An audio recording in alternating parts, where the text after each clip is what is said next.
नमस्कार, आप देख रहे हैं डीडी न्यूज और आपके साथ मैं हूं चंद्रशेखर जोशी। स्वागत है आप सभी का हमारे इस खास शो जनादेश में। जनादेश यानी जनता का आदेश। जनादेश के लिए मतगणना की तैयारियां पूरी हो चुकी हैं और कल सुबह 8 बजे से वोटों की गिनती शुरू हो जाएगी। लेकिन इससे पहले तमाम एग्जिट पोल आए जिनके आंकड़ों में 350 से ज्यादा सीटों के साथ एनडीए की बड़ी जीत का अनुमान लगाया गया। हालांकि विपक्षी गठबंधन एग्जिट पोल के आंकड़ों को खारिज कर रहा है और उसने 295 सीटों के साथ इंडी गठबंधन की सरकार बनने का दावा किया है। जाहिर सी बात है, नतीजों से पहले राजनीतिक दलों की तरफ से इस तरह के दावों के बीच मुख्य चुनाव आयुक्त राजीव कुमार ने भी मतगणना की तैयारियों से देश की जनता को अवगत कराया। साथ ही इसमें गड़बड़ी की किसी भी तरह की आशंका को खारिज किया है। करेंगे इन सभी पर चर्चा, लेकिन सबसे पहले नजर डालते हैं हेडलाइंस पर। देश भर में लोकसभा चुनाव के लिए मतगणना की तैयारियां पूरी। कल सुबह 8 बजे से शुरू होगी मतगणना। सबसे पहले पोस्टल बैलेट की होगी गिनती। चुनाव आयोग ने किए पुख्ता इंतजाम। डीडी न्यूज पर भी सुबह 6 बजे से दिन भर जारी रहेगी चुनाव परिणाम से जुड़ी विशेष कवरेज।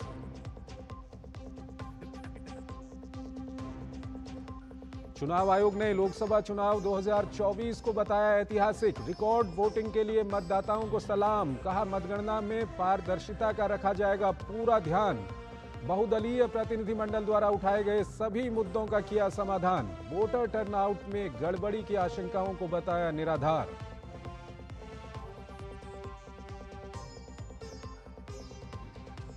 केंद्रीय गृह मंत्री द्वारा 150 कलेक्टर्स को धमकाने वाला विवादित दावा। इस पर बुरे फंसे कांग्रेस नेता जयराम रमेश। दावे को साबित करने के लिए 1 हफ्ते का समय देने से चुनाव आयोग का इनकार। कहा, आज शाम तक ही पेश करेंगे आरोपों के सबूत। मुख्य चुनाव आयुक्त ने जयराम रमेश के दावे को बताया फेक नैरेटिव। मतगणना से पहले सियासी गलियारों में हलचल तेज। भाजपा अध्यक्ष जेपी नड्डा के आवास पर हुई महत्वपूर्ण बैठक। कल होने वाली मतगणना और आगे की रणनीति पर हुआ मंथन।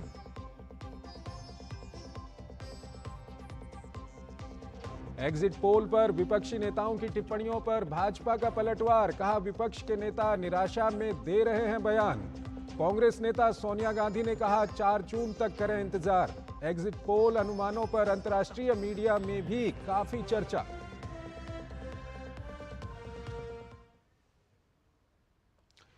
और आइए अब शुरुआत करते हैं। बिहार के मुख्यमंत्री नीतीश कुमार ने लोकसभा चुनाव के नतीजे आने से एक दिन पहले आज प्रधानमंत्री नरेंद्र मोदी से मुलाकात की। नीतीश कुमार के नेतृत्व वाला जनता दल यूनाइटेड राष्ट्रीय जनतांत्रिक गठबंधन राजग का हिस्सा है। दिल्ली में बिहार के मुख्यमंत्री नीतीश कुमार ने सोमवार को प्रधानमंत्री नरेंद्र मोदी से मुलाकात की। प्रधानमंत्री नरेंद्र मोदी के आधिकारिक आवास 7 लोक कल्याण मार्ग पर दोनों नेताओं के बीच लंबी बातचीत हुई। इस दौरान दोनों वरिष्ठ नेताओं के बीच क्या बात हुई, इस बारे में आधिकारिक रूप से कोई जानकारी अभी तक नहीं दी गई है। हालांकि ये काफ़ी महत्वपूर्ण बैठक इसको माना जा रहा है क्योंकि बिहार में बीजेपी और नीतीश कुमार की पार्टी दोनों का गठबंधन है और ठीक चुनाव नतीजों से पहले दोनों नेताओं के बीच इस बैठक को काफ़ी महत्वपूर्ण माना जा रहा है। बिहार के मुख्यमंत्री नीतीश कुमार दिल्ली पहुंचे थे और दिल्ली पहुंचने के बाद उन्होंने प्रधानमंत्री नरेंद्र मोदी से मुलाकात की। नीतीश कुमार के नेतृत्व वाला जनता दल यूनाइटेड राष्ट्रीय जनतांत्रिक गठबंधन का हिस्सा है। तो नीतीश कुमार ने मुलाकात की है प्रधानमंत्री मोदी से। दिल्ली में बिहार के मुख्यमंत्री नीतीश कुमार ने प्रधानमंत्री नरेंद्र मोदी से मुलाकात की। और आइए अब आगे बढ़ते हैं। करीब 2 महीने तक 7 चरणों में चली मतदान प्रक्रिया के बाद सभी की निगाहें मंगलवार को होने वाली मतगणना पर टिकी हैं। मुख्य चुनाव आयुक्त राजीव कुमार ने प्रेस कॉन्फ्रेंस में बताया कि मतगणना की प्रक्रिया पूरी तरह से पारदर्शी, निष्पक्ष और प्रामाणिक होगी। साथ ही उन्होंने कहा कि इस चुनाव ने कई कीर्तिमान भी स्थापित किए हैं और चुनाव प्रक्रिया में मतदाताओं की भागीदारी के लिए उनके जज्बे को भी सलाम किया।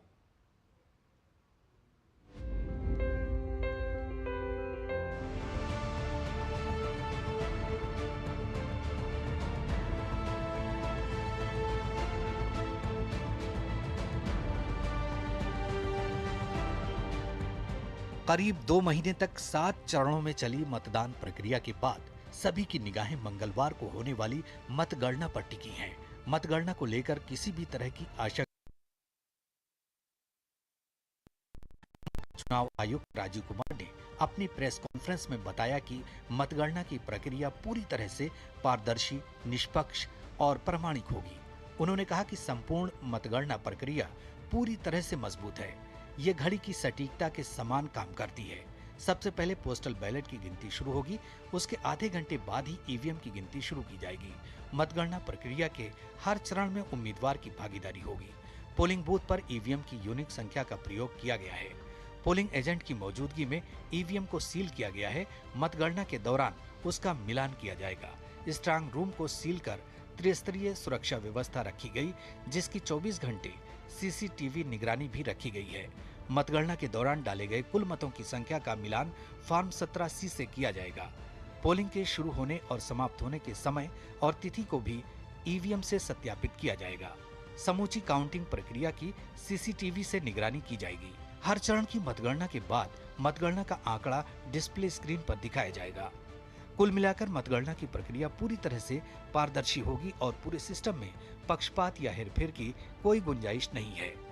6 बजे क्या होना है, 6:15 क्या होना है, 6:30 क्या होना है, एक पार्ट खुलेगा तब दूसरा जाएगा, किस जगह में कैंडिडेट होना है।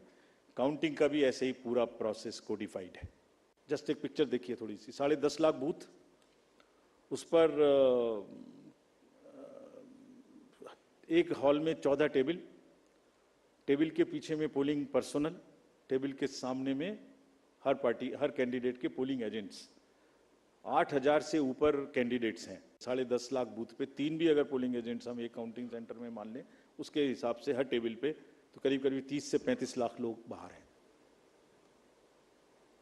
उसी हिसाब से 17C कम से कम 30 से 35-40 लाख उनके हाथ में है, जिसको वो मिलाएंगे। कम से कम 70-80 लाख लोगों के बीच में ये काम हो रहा है। कहीं से कहीं तक कोई गलती इस प्रोसेस में हो ही नहीं सकती। इन चुनावों ने कई कीर्तिमान भी स्थापित किए। इस बार 64 करोड़ 20 लाख मतदाताओं ने वोटिंग का विश्व रिकॉर्ड बनाया है। ये सभी G7 देशों के मतदाताओं का 1.5 गुना और यूरोपीय संघ के 27 देशों के मतदाताओं का 2.5 गुना है। इस बार 31 करोड़ महिलाओं ने वोटिंग की है, जो पहली बार हुआ है। घर से ही वोटिंग करने का भी रिकॉर्ड बना है। वहीं इस बार के चुनाव में सबसे कम पुनर्मतदान हुए। 2019 में 540 के मुकाबले 2024 के लोकसभा चुनाव में महज 39 स्थानों पर पुनर्मतदान हुआ। इसमें भी 39 में से 25 पुनर्मतदान तो सिर्फ 2 राज्यों में हुए। ये उन आम चुनावों में से एक रहा जिसमें हमने हिंसा नहीं देखी। ये आयोग की 2 साल की तैयारी का परिणाम है। चुनाव आयोग ने 4M की चुनौतियों money power, muscle power, miss information और MCC वायलेशन से निपटने में सफलता पाई है। प्रेस कॉन्फ्रेंस के दौरान निर्वाचन आयोग ने लोकसभा चुनाव 2024 में भाग लेने वाले और चुनाव को सफल बनाने वाले सभी मतदाताओं का खड़े होकर अभिनंदन किया। Bureau report, DD news.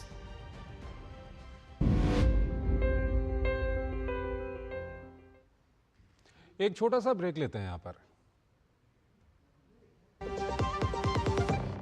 जिन्होंने यूज किया है वो जानते हैं असली हींग का स्वाद। MDH सुपर हींग, शुद्धता का असली तड़का। MDH। मैं क्या जी, सब जानते हैं, जहां दिखे मारियो, अपना समझ के खा लियो।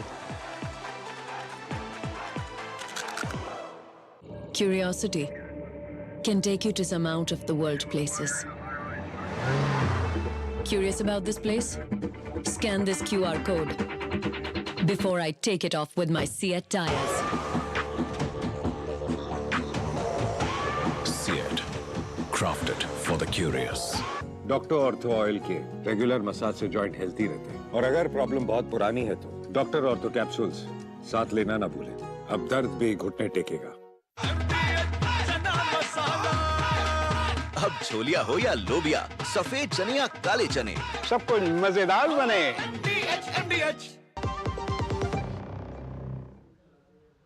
स्वागत है आपका ब्रेक के बाद। लोकतंत्र के महापर्व में कल नतीजों का दिन है। मतगणना के लिए चुनाव आयोग पूरी तरह तैयार और मुस्तैद है।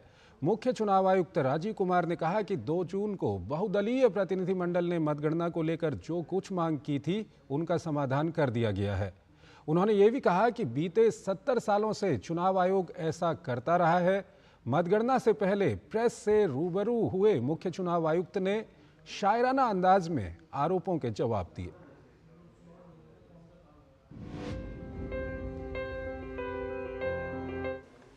आजकल इल्जामातों का दौर बुलंद है, तलखियों का बाजार गर्म है। पंच को पहले ही घेर लो यानी पेशबंदी। जो एम्पायर है उसको पकड़ लो पहले से, पेशबंदी कर लो जिससे वो बोल ही ना पाए। पंच को पहले ही घेर लो यानी पेशबंदी। मंजूर है इल्जाम लगाओ हम पर, शर्त इतनी कि साथ में सबूत भी हो।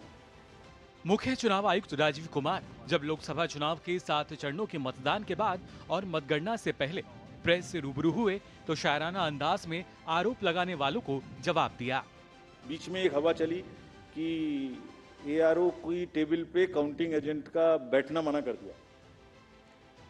ये एक सुना होगा आप लोगों ने, उसको फिर काउंटर कराना पड़ा। हवा चला देते, फिर हम लोग वो जो गुब्बारे उड़ते हैं उसको फिर हमें पकड़ के नीचे लाना पड़ता है। अब या तो वो उड़ गया ऊपर, जैसे पहले प्रगति मैदान में फेयर लगता था तो ये गुब्बारा ऊपर उड़ जाता था, उसमें लिखा होता वो दिख रहा है सबको।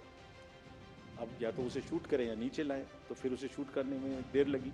हमारी बात देर करने की सुनते भी कम है, पहले उड़ता ज़्यादा तेजी से, नीचे देर से आता है। वो उड़ा, फिर लगा बताया कि भाई हर एआरओ की काउंटर टेबल पे, हेड टेबल पे एजेंट अलाउड है। मुख्य चुनाव आयुक्त ने कहा कि 2 जून को मल्टी पार्टी प्रतिनिधिमंडल ने मतगणना को लेकर जो कुछ मांग की थी उनका भी समाधान कर दिया गया है। जैसे सीसीटीवी दिन तारीख को दिखाया जाए और हर राउंड का रिजल्ट डिस्प्ले होना चाहिए। हम सब करेंगे और ये पहले से ही होता आया है। साथ ही उन्होंने कहा कि पोस्टल बैलेट की गिनती सबसे पहले शुरू होगी। कल मल्टी पार्टी डेलीगेशन में हमसे कुछ डिमांड की गई थी, हम सबको माने। उनका कहना था कि लिखित में कि सीसीटीवी मॉनिटर्ड मूवमेंट होना चाहिए कंट्रोल यूनिट्स का। डन, होगा, होता ही है। काउंटिंग ऑफिशियल्स को रिकॉर्ड करने का मौका दिया जाना चाहिए कि मशीन उससे पहले नेक्स्ट रूम में जाए, जरूर किया जाना चाहिए। एवरी राउंड का रिजल्ट वहां डिस्प्ले करना चाहिए हर एआरओ को हॉल में। 70 साल से एक प्रोसेस चला आ रहा है, robust process, in under the eyes of lakhs and lakhs of persons drawn from different places। ऐसी कोई भी, हमने सबको निर्देश दिए हैं कि सारे आरओज सबको वीसी करके हमने निर्देश दिए हैं। रविवार को इंडी गठबंधन में शामिल विभिन्न दलों के एक प्रतिनिधिमंडल ने चुनाव आयोग से मुलाकात की थी, जिसमें उन्होंने मतगणना की प्रक्रिया से जुड़े जो मुद्दे उठाए थे उनमें ईवीएम की कंट्रोल यूनिट को सीसीटीवी की निगरानी वाले गैलरी से ले जाया जाए और कंट्रोल यूनिट के मौजूदा डेट एंड टाइम को वेरीफाई किया जाए। काउंटिंग एजेंट द्वारा मतदान प्रक्रिया की शुरुआत और समापन के समय और तारीख का मिलान। मतगणना के लिए कंट्रोल यूनिट लाए जाने पर ईवीएम सील करते समय जो पर्चियां और टैग लगाए जाते हैं उन्हें सभी काउंटिंग एजेंट्स द्वारा वेरीफाई किया जाए। मतगणना कर्मियों को निर्देश, सभी काउंटिंग एजेंट्स को मतदान की तारीख, उम्मीदवार का नाम और पार्टी, प्रत्येक उम्मीदवार को मिले वोट और कुल डाले गए वोट दिखाने जैसे मुद्दे शामिल रहे। कांग्रेस नेता जयराम रमेश के आरोपों का जवाब देते हुए मुख्य चुनाव आयुक्त ने कहा कि 150 कलेक्टर्स को धमकाने वाली बात एक फेक नैरेटिव है। जयराम रमेश ने अमित शाह पर कलेक्टर्स को धमकाने का आरोप लगाया था। वोटर टर्नआउट में गड़बड़ी के आरोपों पर उन्होंने कहा कि वोटर टर्नआउट का डाटा जैसे आपको मिला वैसा हमें भी मिला और इसमें कुछ भी गड़बड़ नहीं हुआ। उन्होंने कहा कि चुनाव आयोग पर हमले एक पैटर्न के तहत किए गए और हर हमला झूठा साबित हुआ। हालांकि उन्होंने माना कि इस बार कुछ सीख भी मिली। पहली ये कि इतनी गर्मी में चुनाव नहीं कराने चाहिए थे और दूसरा ये कि फेक नैरेटिव से कैसे लड़ना है। गुलशन की खूबसूरती फूलों से है, माली की बात कौन करता है। गुलशन की खूबसूरती फूलों से है, माली की बात कौन करता है। लोकतंत्र में जीत हार जरूरी है, मगर तुम्हारी बात कौन करता है। अभिनंदन हम करते हैं उन सभी का जिन्होंने भीषण गर्मी में, कहीं तूफान में, कहीं पहाड़ पर या किसी नाव में फर्ज अपना निभाया बगैर डिगमगाए, ताकि राष्ट्र का लोकतंत्र रहे मजबूत और तिरंगा लहराए। जनादेश डेस्क, डीडी न्यूज।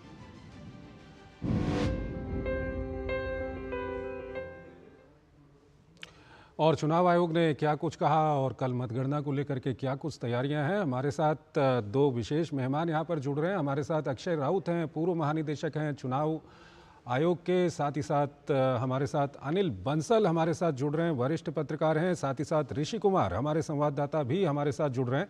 आज दिन में जब चुनाव आयोग की प्रेस कॉन्फ्रेंस हो रही थी, ऋषि कुमार वहां पर मौजूद थे। सबसे पहले ऋषि कुमार, आपके पास ही आना चाहेंगे। चुनाव आयोग की आज की जो प्रेस कॉन्फ्रेंस थी काफ़ी महत्वपूर्ण थी। किस तरह से चुनाव चला, क्या कुछ व्यवस्थाएं की गई, वो सब चुनाव आयोग की ओर से बताई गई। और साथ ही साथ चुनाव आयोग ने ये भी कहा कि क्या कुछ सीख इन चुनावों से आयोग को मिली, ये भी वहां पर बताया गया। विस्तार से बताइए क्या कुछ रहा प्रेस कॉन्फ्रेंस में। प्रेस कॉन्फ्रेंस की बात करें तो चुनाव आयोग ने विस्तार से इस पूरे 18वीं लोकसभा के चुनाव का जवाब दिया। न सिर्फ जवाब दिया, इस पूरी प्रोसेस के दौरान जो भी उन पर आरोप लगे उनको उन्होंने या तो प्रेस के सवालों के माध्यम से या शो मोटो अपनी तरफ से संज्ञान लेते हुए सभी चीजों को स्पष्ट किया। इस दौरान 2024 के जो चुनाव थे, इस दौरान जो तमाम बातें हुई उनको लेकर उन्होंने एक तो शायराना अंदाज में और काफी गंभीर बात करते हुए भी उन्होंने इस बात को खारिज किया कि किसी भी तरीके की गड़बड़ी की गुंजाइश भारतीय जो चुनाव प्रणाली है उसमें है। उन्होंने कहा कि जिस तरीके से घड़ी की हर एक सुई काम करती है, सेकंड की सुई का क्या काम है, वो किस स्तर पर चलेगी, मिनट की सुई किस स्तर पर चलेगी और घंटे की सुई किस स्तर पर चलेगी, उसी तरीके से हमारी चुनाव प्रणाली एकदम रोबस्ट व्यवस्था को बनाकर आगे बढ़ती है और इसमें किसी भी तरीके का कोई भी टेम्परिंग या गड़बड़ी की गुंजाइश नहीं।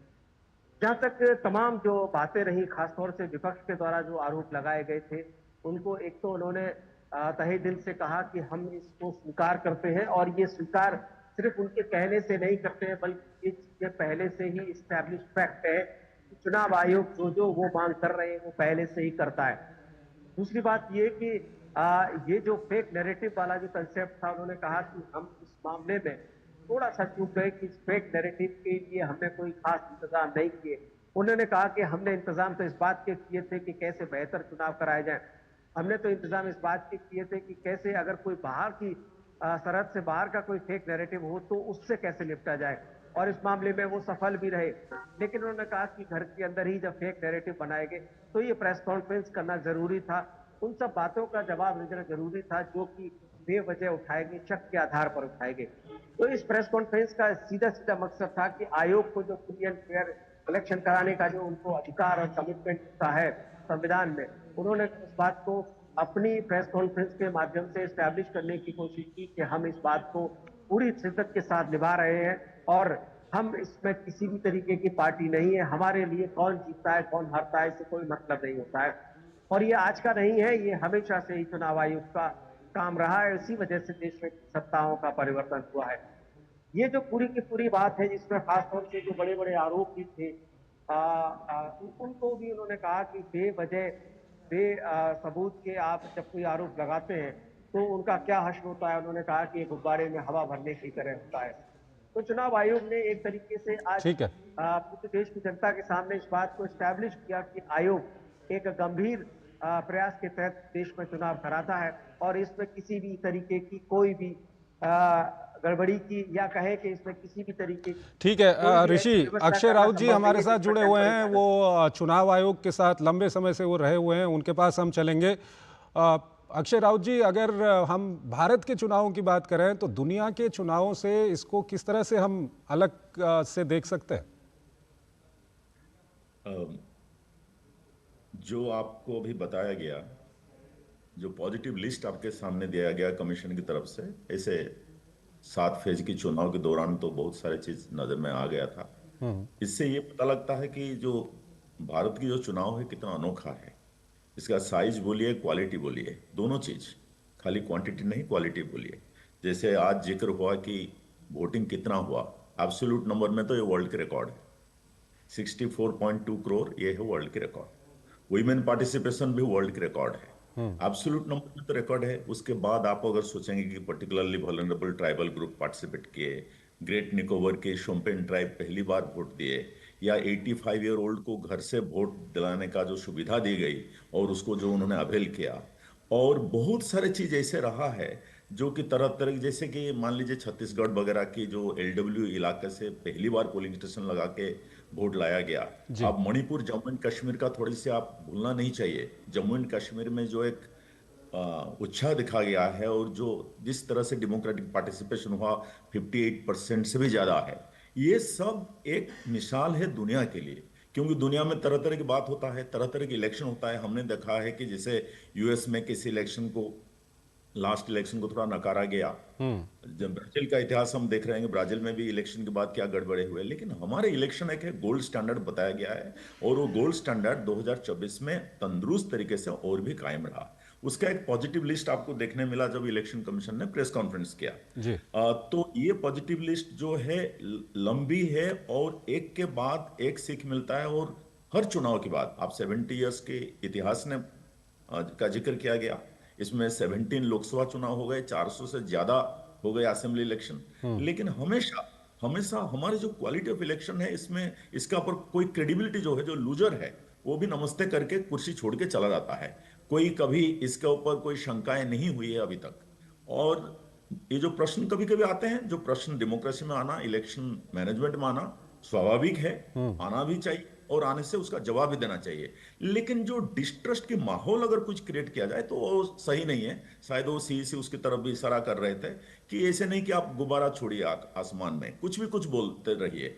आप 2-4 चीजों की उन्होंने मिसाल भी दिया, एग्जाम्पल दिया। जैसे इलेक्टोरल रोल से आपने शुरू कर दिया, फिर ईवीएम का शुरू कर दिया, फिर वोटर डाटा रिलीज का शुरू कर दिया, यहाँ तक कई चीजों में सुप्रीम कोर्ट को लाइव इलेक्शन के दौरान उसको इंटरवीन करना पड़ा। ये सब हमको कहाँ तक लेता है? जितना हम लार्ज मेजॉरिटी का इतना बड़ा डेमोक्रेसी है, मेच्योर होते जा रहे हैं, मुझे लग रहा है कि ये कुछ चीजों को हमें पीछे छोड़ देना चाहिए। बिकॉज इट्स फाइनली ये इंडिया की प्राइड है। और आज की तारीख में अगर जीत हुआ है किसका, ये काउंटिंग तो होगा, वो काउंटिंग की जीत के बारे में नहीं बोल रहा हूँ, इलेक्शन में वोटर का जीत है। आप देखिए, मैं एक चीज आपको बताऊंगा, क्योंकि आपने बताया कि आप कैसे देख रहे हैं पूरा पर्सपेक्टिव में। अगर 65% के ऊपर भी अगर टोटल टर्नआउट होता है, जो होगा ही लग रहा है, 66% तक जा सकता है ओवरऑल टर्नआउट जब काउंटिंग का पूरा आ जाएगा सामने, तो ये भी इंडिया की इलेक्टोरल हिस्ट्री में तीसरी बार ऐसे होगा जहां कि हम 65 के ऊपर जा रहे हैं। ये अपने आप में एक उपलब्धि है परसेंटेज के हिसाब से। एब्सोल्यूट में तो रिकॉर्ड है ही, लेकिन परसेंटेज के हिसाब से बहुत आगे जा रहे हैं। और जो फूंक फूंक के इलेक्शन कमीशन को जैसे बोलते हैं ना, इलेक्शन मैनेजमेंट जो है लाइक सीजर्स वाइफ, आप खाली सही नहीं रहेंगे, सही होते दिखना भी चाहिए। तो ये सब इलेक्शन कमीशन ने लास्ट 2 महीने से 2.5 महीने से, मैं प्लानिंग का प्रिपरेशन के बारे में बात नहीं कर रहा हूं, जब से 16 मार्च को इलेक्शन अनाउंस हुआ, इलेक्शन टाइम शुरू हुआ, हर फेज में, उसका पहले, उसके दौरान और उसके बाद जिस तरह से काम हुआ, वो प्रोसीजर्स जो हैं इतना वेल डॉक्यूमेंटेड है। जैसे कि एक बात आज चर्चा हो रहा है काउंटिंग के, जो कि कल होने वाला है, लेकिन काउंटिंग का प्रोसीजर इतना डिटेल है और इतना फुल प्रूफ है, और 70-80 लाख लोगों के बीच में होता है। खाली वो सारे ऑफिसर नहीं है, सारे पार्टी के नुमाइंदे भी है। तो उसके सामने अगर आप उसको भी क्वेश्चन करते रहेंगे, और लेकिन ये कमीशन को भी थोड़ा सा आपको कॉम्प्लीमेंट करना पड़ेगा, क्योंकि इस प्रेशर का के दौरान भी लोग आए और उन्होंने जो लिस्टेड कंप्लेंट दिया था राइटिंग में, एक एक करके उन्होंने सब टिक किया कि हाँ ये भी कर लेंगे, ये भी कर लेंगे, ये भी कर लेंगे, कोई प्रॉब्लम नहीं है। ये होता है जो इंडिया के डायलॉग की मेच्योरिटी, पॉलिटिकल कंटेस्टेशन की मेच्योरिटी, और इलेक्शन मैनेजमेंट की मेच्योरिटी, और वोटर्स के मेच्योरिटी, वोटर पार्टिसिपेशन की मेच्योरिटी। ये चारों चीज मिलकर हमारा डेमोक्रेसी मजबूत होता है। और मैं इस इलेक्शन को बहुत एक अच्छा माइलस्टोन के हिसाब से देखता हूं कि आगे जो दौर चल पड़ा है 1951 से लेके। ठीक है सर, कुछ और मुद्दे हैं, अभी उन पर हम बातचीत करेंगे। उससे पहले एक अनिल बंसल जी के पास हम जाना चाहेंगे। अनिल बंसल जी, अगर जो भारत की चुनाव प्रक्रिया काफ़ी अच्छे तरह से, कितनी बड़ी चुनौती होती है, किस तरह से उस चुनाव प्रक्रिया को किया जाता है, ये अक्षय राउत जी ने भी दर्शकों के सामने रखा। इस बार का अगर 2024 के चुनाव की हम बात करें तो कहीं पे कोई हिंसा की खबर नहीं आई, काफ़ी शांति से इस बार का चुनाव रहा, और कुछ मुद्दे हैं उसमें जिस पर अभी हम बात करेंगे, लेकिन ये कहीं से कोई हिंसा की खबर नहीं आई। कितनी बड़ी सफलता चुनाव आयोग की आप मानते हैं? देखिए, निश्चित रूप से लगातार हम देख रहे हैं कई चुनावों से, पहले चुनावों में हिंसा की खबरें आती थी जगह जगह से। जैसे जैसे हमारा लोकतंत्र परिपक्व हुआ है, वैसे वैसे इस तरह की हिंसा की घटनाएं खत्म हो रही हैं। और चुनाव आयोग भी चाक चौबंद है, बहुत पुख्ता बंदोबस्त है, बहुत निगरानी है। अर्धसैनिक बल भी हैं, राज्यों की पुलिस भी है। मुझे लगता है जब आरोप लगते हैं किसी भी तरीके के, तो वो मुझे अखरता है। इसलिए अखरता है क्योंकि ये तंत्र कोई एक चुनाव आयुक्त है वो चुनाव नहीं कराते। मान लो हम ये मान लें कि मुख्य चुनाव आयुक्त की किसी दल के प्रति कोई सहानुभूति है या हमदर्दी है, तो वो अकेले क्या करेंगे? इतने लाखों लोग इस चुनाव प्रक्रिया में लगते हैं, सब सरकारी लोग हैं, सब भरोसेमंद हैं, सबकी निष्ठा है, सबकी साख है, और सब सिर्फ अपने कर्तव्य का निर्वाह करते हैं। वो कोई किसी दल के प्रति निष्ठा, किसी दल के प्रति उम्मीदवार के प्रति लगाव, इस तरह का भाव हमारे चुनाव की प्रक्रिया में कभी दिखाई ही नहीं देता। और अगर कहीं होता भी है कोई ऐसी बात, तो चुनाव आयोग उस पर वार्निंग देता है, ऐसे लोगों को हटाता है। और चुनाव के दौरान भी जो ऐसा राजीव कुमार जी ने जिक्र किया, कई राज्यों के मुख्यमंत्रियों के सचिवों को उन्होंने हटाने का निर्देश दिया। तो उनका काम निष्पक्ष ढंग से चुनाव कराना है। जनता जिसको चुनती है वो चुना जाए, उनको फर्क नहीं पड़ता। उन्होंने इस बात को स्पष्ट किया। और देखिए 1991 से पहले तक तब तो एक ही चुनाव आयुक्त होते थे, अब तो बहुसदस्यीय चुनाव आयोग है, 3 होते हैं, मुख्य चुनाव आयुक्त तो 2 चुनाव आयुक्त, और बहुत ही पुख्ता व्यवस्था, पूरी पारदर्शिता, राज्यों के साथ परामर्श, राजनीतिक दलों के साथ परामर्श। जो आरोप की बात है, देखिए लोकतंत्र में ऐसा नहीं हो सकता कि लोग नुक्ताचीनी न करें, कि सिर्फ एक जैसी बात, बिल्कुल शांत वातावरण रहे। ये सब चलता है और ये चलता रहेगा। और मोटे तौर पर एक विकल्प फिर भी है हमारे पास, अगर कहीं किसी को लगता है कि कहीं गड़बड़ी हुई है, धांधली हुई है, तो हाईकोर्ट में चुनाव याचिका का विकल्प 12 महीने खुला हुआ रहता है, उससे कोई किसी को जो है रोकता नहीं है। ठीक है, ठीक है। अनिल जी, एक छोटा सा हमको यहाँ पर ब्रेक लेना है। ब्रेक के उस पार हम कुछ अन्य मामले भी आज की प्रेस कॉन्फ्रेंस से निकल कर आए हैं, उस पर हम बातचीत करेंगे। जीरा से प्यास बुझाए, डाइजेशन के लिए मस्त, शरीर में नमक पानी का बैलेंस बनाए।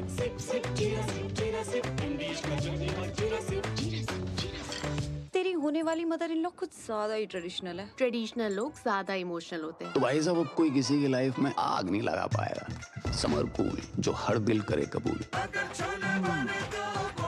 गोल्डी छोले मसाले, जहाँ जाए रिश्ते बनाए, जहाँ जाए रिश्ते बनाए, गोल्डी मसाले। Delivery boy has picked your order. अरे भाई, पता है भूख लगी है। 30 मिनट का मैसेज नोटिफिकेशन आया था ना। मैसेज के सारे थोड़ी बैठ सकते हैं। कल आपने कुछ शेयर्स बेचे थे ना? हाँ, तो चेक किया? मैसेज आया तो था। सिर्फ मैसेज काफी नहीं है। आप शेयर मार्केट में कोई भी ट्रांजैक्शन करते हैं ना, तो स्टॉक एक्सचेंज से आए SMS या ईमेल को अपने डीमैट अकाउंट और बैंक स्टेटमेंट के साथ भी टैली कीजिए। बेटा, भूख में ना दिमाग बंद हो जाता है।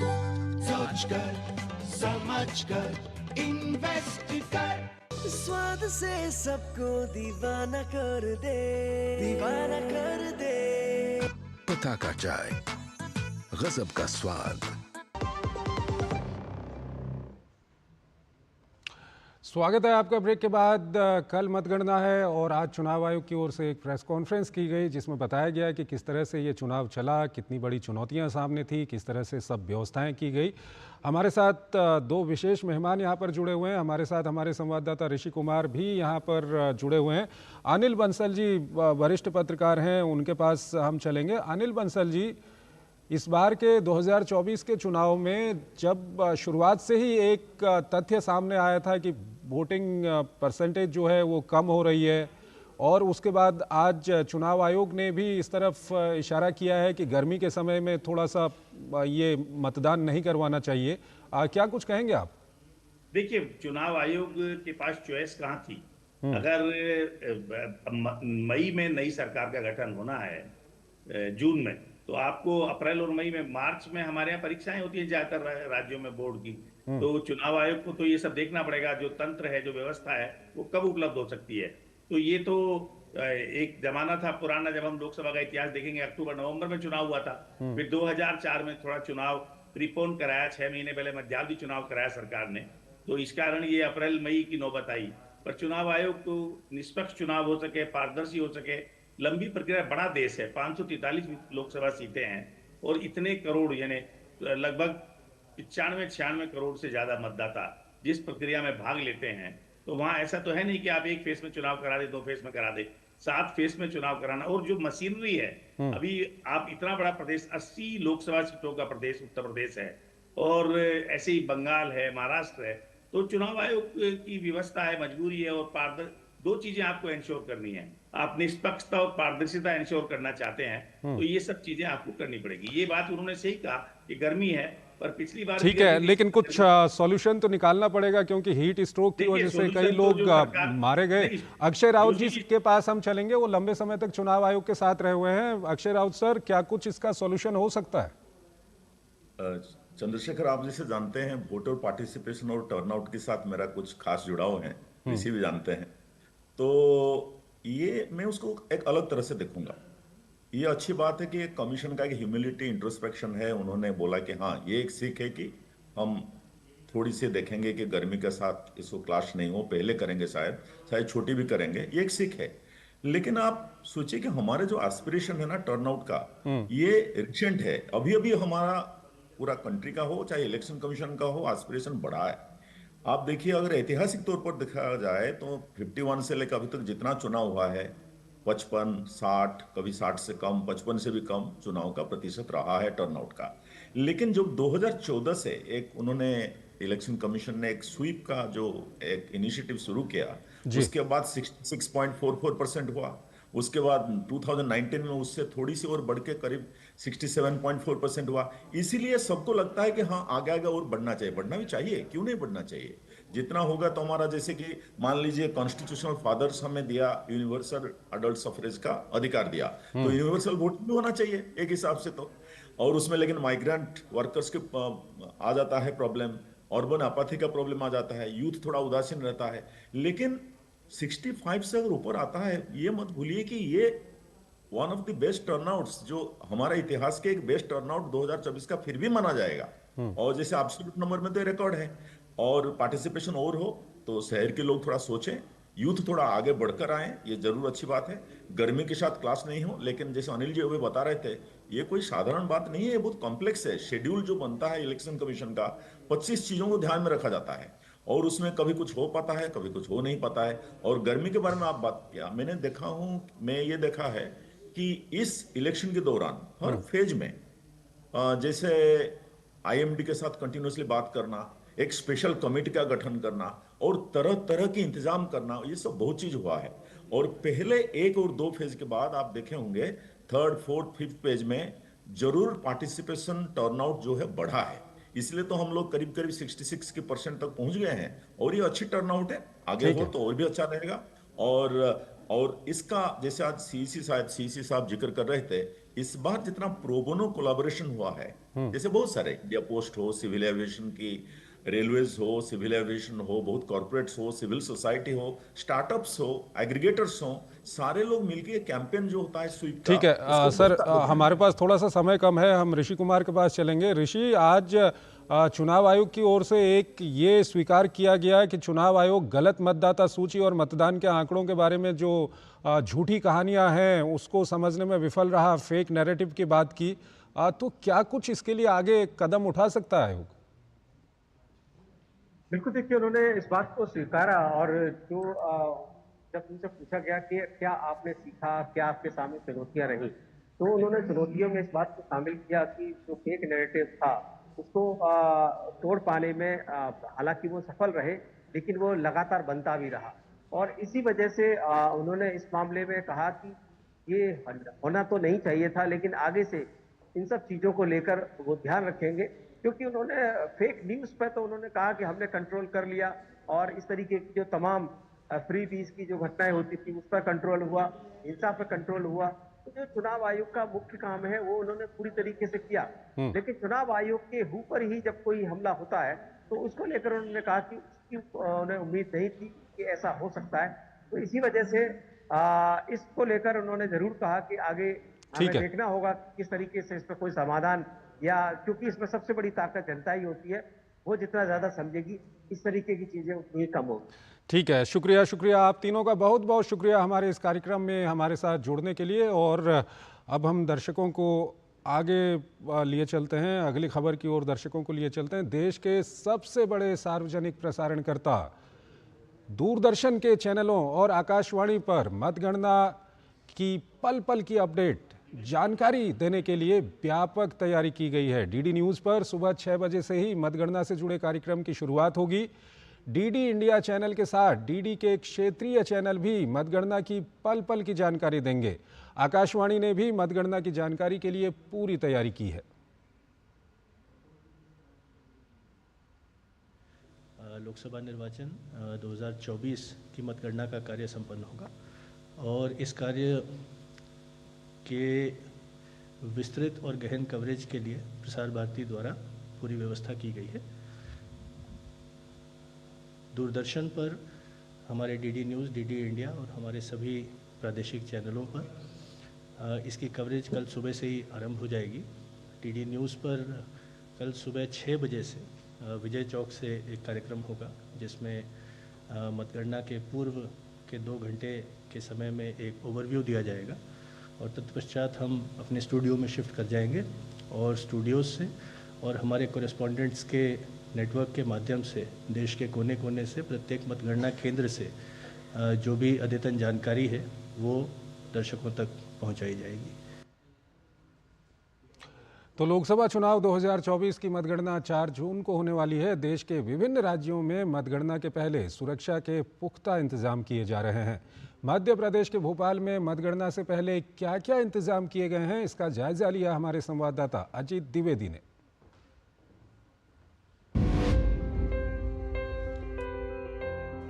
मध्य प्रदेश की 29 लोकसभा सीटों के लिए भी 4 जून को सुबह 8 बजे से मतगणना शुरू हो जाएगी और सबसे पहले पोस्टल बैलेट की मतगणना की जाएगी। इस समय हम यहां पर भोपाल की पुरानी केंद्रीय जेल में हैं, जहां पर कि भोपाल लोकसभा की सीट के लिए यहां पर मतगणना की जाएगी। मतगणना के लिए सभी तैयारियां पूरी कर ली गई है। मध्य प्रदेश के जो 52 जिले हैं वहां पर मतगणना की जाएगी और इसके लिए सुरक्षा व्यवस्था के चाक चौबंद इंतजाम किए गए हैं। सेंट्रल पुलिस की 18 कंपनियों के साथ ही स्टेट फोर्स की 45 कंपनियों को तैनात किया गया है। साथ ही 10,000 राज्य पुलिस के जवान भी सुरक्षा व्यवस्था के लिए तैनात रहेंगे। तो मध्य प्रदेश में मतगणना के लिए तमाम तैयारियां पूरी कर ली गई हैं और सुबह 8 बजे से मतगणना 4 जून को शुरू हो जाएगी। कैमरा पर्सन मोहित ओहिजी के साथ अजीत द्विवेदी, डीडी न्यूज, भोपाल, मध्य प्रदेश। पूरे देश के साथ पश्चिम बंगाल के लोगों को भी बेसब्री से इंतजार है लोकसभा चुनाव परिणामों को लेकर। पश्चिम बंगाल में मतगणना को लेकर सुरक्षा के व्यापक इंतजाम चुनाव आयोग ने किए हैं। कैसी रहेगी मतगणना, देखिए कोलकाता से हमारे संवाददाता नीरज सिंह की ये रिपोर्ट।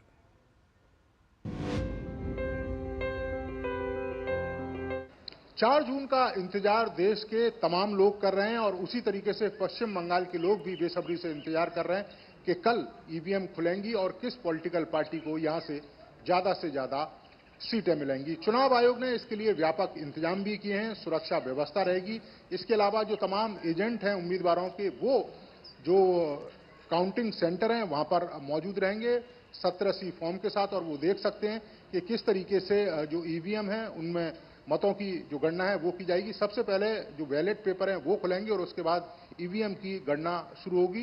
पूरी प्रक्रिया सीसीटीवी से लैस होगी, सुरक्षा के व्यापक इंतजाम रहेंगे क्योंकि जिस तरीके से राजनीतिक हिंसा पश्चिम बंगाल में होती है उसको लेकर चुनाव आयोग ने भी स्पष्ट दिशा निर्देश दिए हैं कि ऐसी किसी भी हिंसा को बर्दाश्त नहीं किया जाएगा और पुलिस से ये कहा है कि वो तमाम उपाय उठाए और कहीं से भी पुलिस ने उदासीनता दिखाई तो उसके खिलाफ सख्त से सख्त कार्रवाई करने की बात चुनाव आयोग ने की है।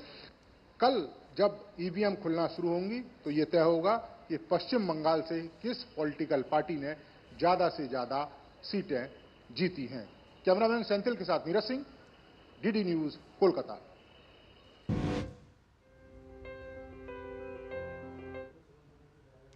वाराणसी में भी मतगणना की तैयारियां जोरों पर हैं। सुरक्षा की कड़ी व्यवस्था की गई है। एक मतगणना केंद्र पर तैयारियों का जायजा लिया हमारी संवाददाता दीपिका महतो ने।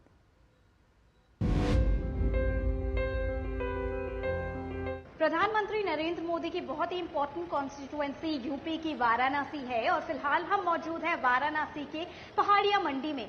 ये वही जगह है जहां पर कुछ घंटों बाद काउंटिंग शुरू हो जाएगी और पता लगता जाएगा धीरे धीरे कि कौन सी पार्टी जीतती है लोकसभा का 2024 इलेक्शन। हम आपको लगातार सारी खबरें पहुंचाते रहेंगे और अगर यूपी की एग्जिट पोल की बातें करें तो कहा जा रहा है कि 80 में से 65 और उससे अधिक सीटें बीजेपी को जा सकती है, लेकिन क्या वो सच में जाएंगी ये बताएगा कल हमें काउंटिंग का लगातार हर एक अपडेट जो हम आप तक पहुंचाते रहेंगे। कैमरा पर्सन संजीव के साथ दीपिका, वाराणसी, डीडी न्यूज।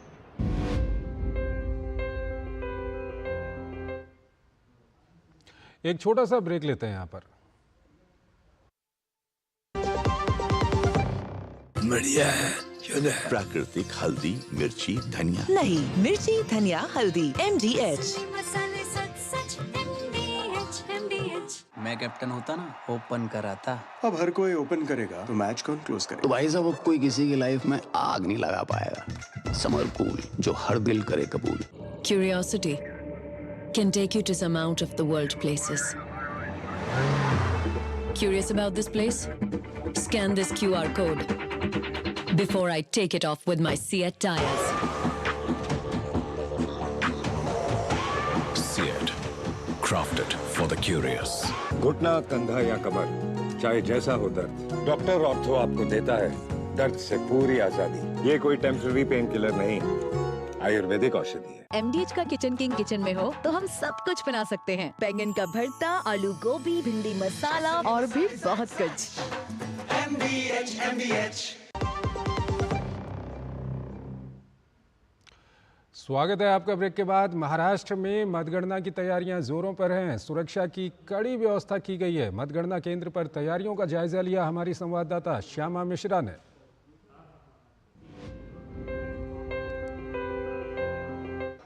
महाराष्ट्र, जिसके पास 48 सीटें हैं, उत्तर प्रदेश के बाद सबसे बड़ा जो राज्य माना जाता है, लोकसभा को जो सीट देता है, उसमें भी काउंटिंग की तैयारी पूरी तरीके से सज्ज हो चुकी है।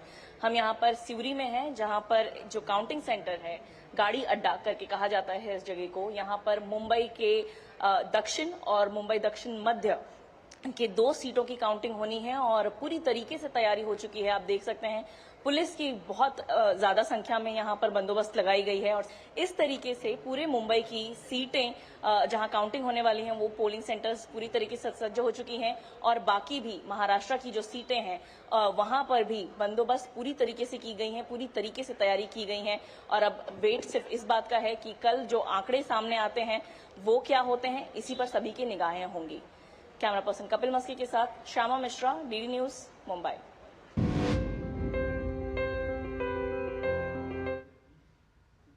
केंद्र शासित प्रदेश चंडीगढ़ में भी मतगणना की पूरी तैयारियां कर ली गई हैं। चंडीगढ़ के मतगणना केंद्र का जायजा लिया हमारे सहयोगी पराक्रम सिंह शेखावत ने।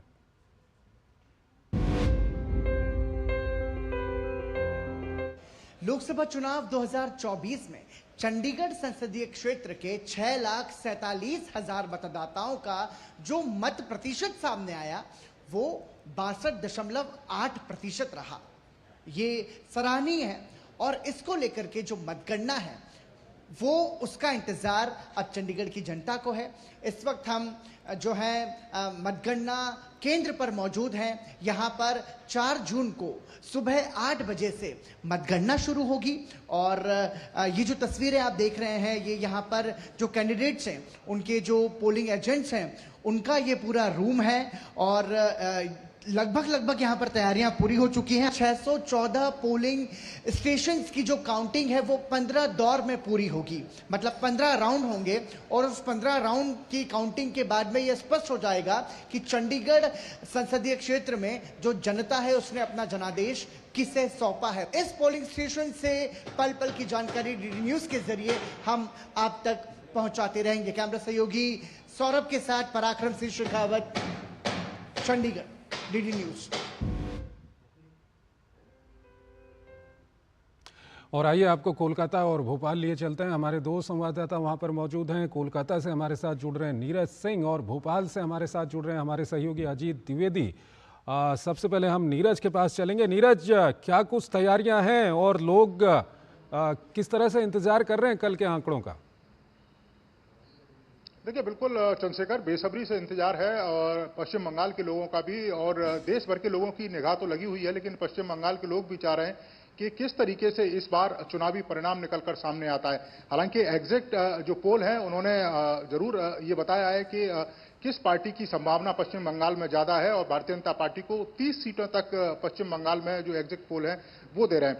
लेकिन अगर हम टीएमसी की बात करें, ममता बनर्जी की बात करें, तो उनका भी ये कहना है कि पश्चिम बंगाल की जो जनता है वो टीएमसी पर ही जो ज्यादा भरोसा है वो दिखाएगी। हालांकि ये कल तय हो जाएगा 12-1 बजे के आसपास के पश्चिम बंगाल से किस पॉलिटिकल पार्टी को बढ़त मिलती है।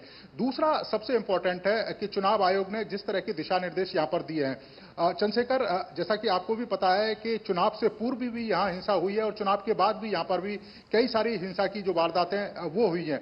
उसको लेकर चुनाव आयोग ने यहाँ के जो पुलिस के अधिकारी हैं उनको स्पष्ट दिशा निर्देश दिया है कि सुरक्षा के पर्याप्त इंतजाम होने चाहिए, कोई भी अवांछनीय जो तत्व है वो मतदान केंद्र के आसपास नहीं होना चाहिए, कहीं पर भी भीड़ एकत्र नहीं होनी चाहिए, कोई भी अगर हिंसा की वारदात को अंजाम देने की कोशिश करेगा और पुलिस निष्क्रिय रही तो उसके खिलाफ सख्त से सख्त कार्रवाई है वो की जाएगी।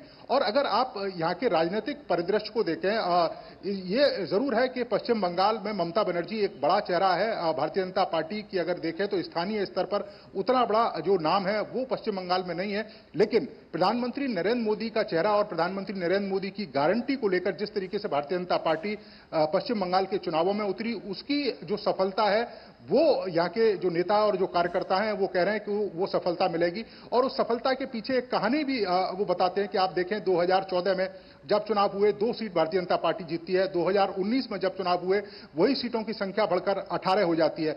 उसी तरीके से आप विधानसभा में देखें, विधानसभा में जब 2016 में भारतीय जनता पार्टी ने विधानसभा के चुनावों में भाग लिया, 3 सीटें मात्र जीती थी, लेकिन 2021 में जब चुनावी परिणाम निकलकर सामने आए विधानसभा के तो 77 सीटें भारतीय जनता पार्टी ने जीतकर चौंका दिया था। तो उसी तरह की जो उम्मीद है वो भारतीय जनता पार्टी के जो लोग हैं इस बार चुनावी परिणाम से निकाल रहे हैं कि भारतीय जनता पार्टी पश्चिम बंगाल में बेहतर करेगी। लेकिन हम ये जरूर कहेंगे कि मुकाबला कड़ा है और इतना आसान नहीं है। टीएमसी ने भी अपनी तरफ से पूरी ताकत लगा रखी है। दूसरा, कल पता लग जाएगा 12-1 बजे के बाद जब चुनावी परिणाम निकलकर सामने आएंगे, ईवीएम खुलेंगी कि किस पॉलिटिकल पार्टी ने पश्चिम बंगाल से बढ़त हासिल की है। लेकिन इतना जरूर है, चुनाव आयोग ने पर्याप्त इंतजाम, बेहतर इंतजाम और सुरक्षा और अर्धसैनिक बलों की ड्यूटी इस तरीके से लगाई है कि कोई भी गड़बड़ी नहीं हो सकती। पारदर्शिता के साथ चुनावी जो प्रक्रिया है वो संपन्न कराई जाएगी, जो मतगणना है वो संपन्न कराई जाएगी। 17C का फॉर्म उपलब्ध रहेगा। जो तमाम जो वहां पर एजेंट है, पोलिंग एजेंट है, वो अपनी जिन्होंने सील लगाई है वो देख सकते हैं। तो कहीं से भी कोई भी ऐसी उम्मीद नहीं की जा रही है कि कोई भी जो पक्षपात है वो हो सकता है। पूरी प्रक्रिया पारदर्शी तरीके से सभी के सामने होगी। ठीक है, अजीत द्विवेदी हमारे साथ जुड़ रहे हैं भोपाल से। अजीत, हालांकि एग्जिट पोल आया और एग्जिट पोल के नतीजे जनता उस पर काफ़ी बातचीत कर रही है, उसके बाद जब असल नतीजे कल आएंगे उसको लेकर के किस तरह का इंतजार देख रहे हैं आप वहाँ भोपाल में, और क्या कुछ तैयारियां प्रशासन ने की हुई हैं मतगणना? बिल्कुल चंद्रशेखर, बिल्कुल चंद्रशेखर, देखिए एग्जिट पोल आने के बाद जो लोगों की उत्सुकता है वो और ज़्यादा बढ़ गई है। हालांकि मध्य प्रदेश में बीजेपी पर अपना पिछला प्रदर्शन दोहराने का दबाव जरूर है, क्योंकि 2019 के लोकसभा चुनाव की बात की जाए तो बीजेपी ने 29 में से 28 सीटों पर यहाँ पर जीत हासिल की थी। इस बार जो है यहाँ पर जो कांग्रेस और इंडिया अलायंस ने यहाँ पर मिलकर चुनाव लड़ा है। हालांकि यहाँ पर तीसरे दलों का कोई बहुत ज़्यादा प्रभाव नहीं रहा है मध्य प्रदेश में, लेकिन यहाँ पर खजुराहो लोकसभा सीट जो थी उसको इंडिया अलायंस ने अलायंस के तहत समाजवादी पार्टी को दी थी, लेकिन वहां से उनके प्रत्याशी का पर्चा खारिज हो गया था। और इंदौर लोकसभा सीट पर वहां पर कांग्रेस के प्रत्याशी ने अपना नामांकन वापस ले लिया था, अक्षय बाबू ने। उसके बाद से वो सीट भी जो है तरीके से कह सकते हैं कि वहां पर कोई प्रत्याशी कांग्रेस का नहीं था। तो कह सकते हैं 27 सीटों पर यहां पर 29 में से कांग्रेस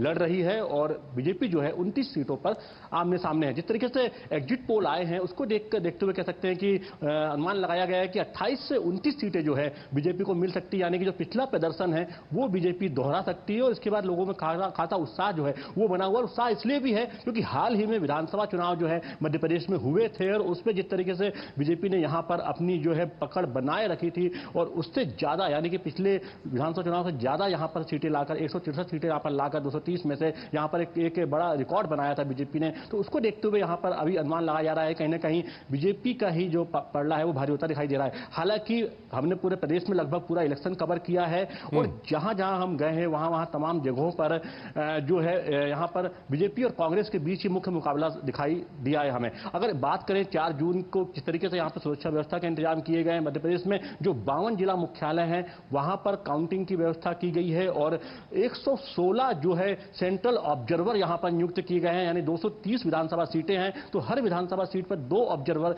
यहां पर लगभग यहां पर रहेंगे। पूरी पारदर्शिता से यहां पर काउंटिंग की जाएगी।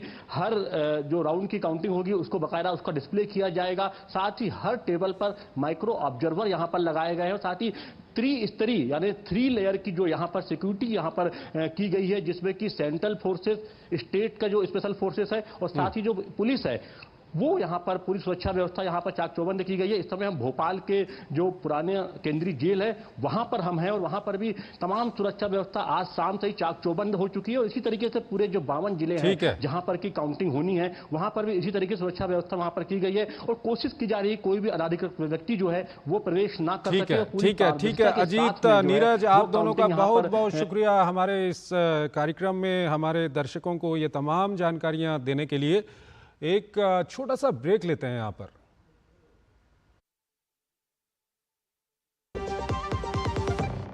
अब तक टेस्टी राजमा बनाना नहीं आया। बिना MDH राजमा मसाला के टेस्टी राजमा कैसे बनेगा?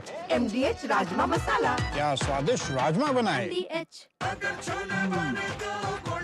गोल्डी छोले मसाले, जहाँ जाए रिश्ते बनाए। जहाँ जाए रिश्ते बनाए, गोल्डी मसाले।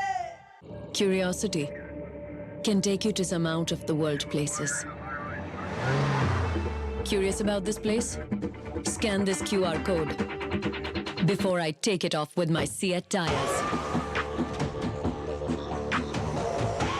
Seat, crafted for the curious.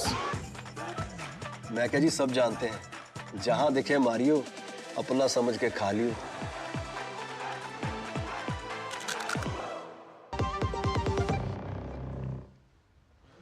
स्वागत है आपका ब्रेक के बाद। चुनाव आयोग से कांग्रेस नेता जयराम रमेश को झटका लगा है।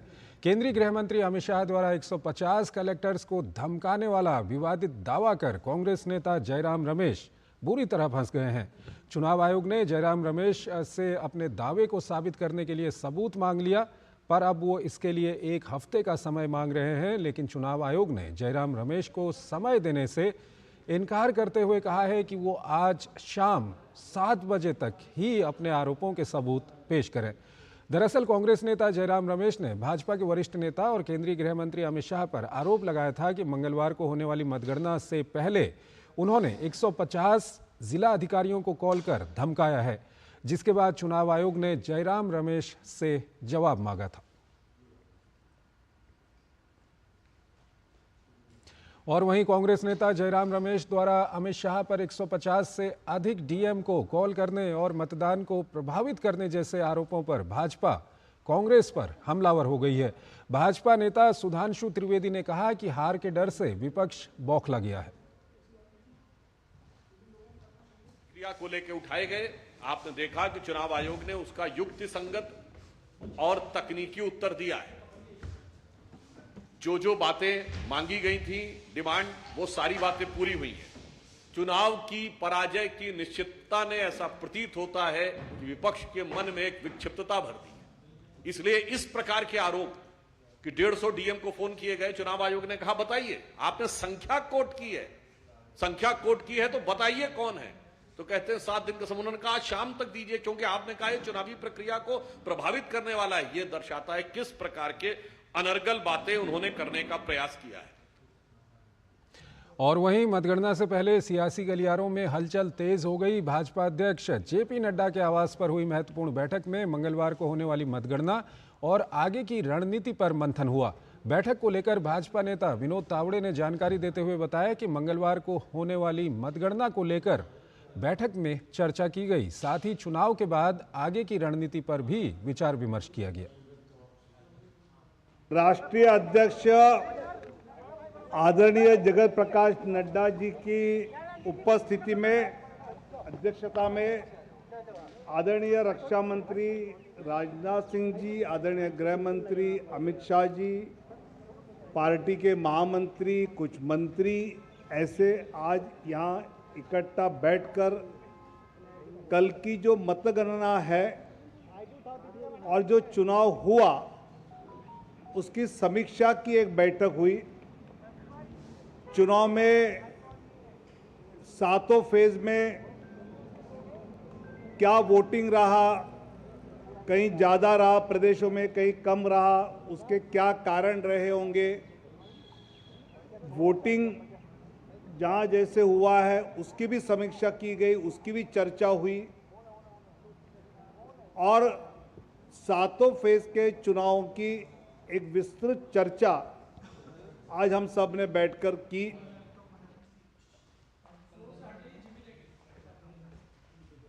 तो हमारे इस खास कार्यक्रम जनादेश में फिलहाल इतना ही। नमस्कार।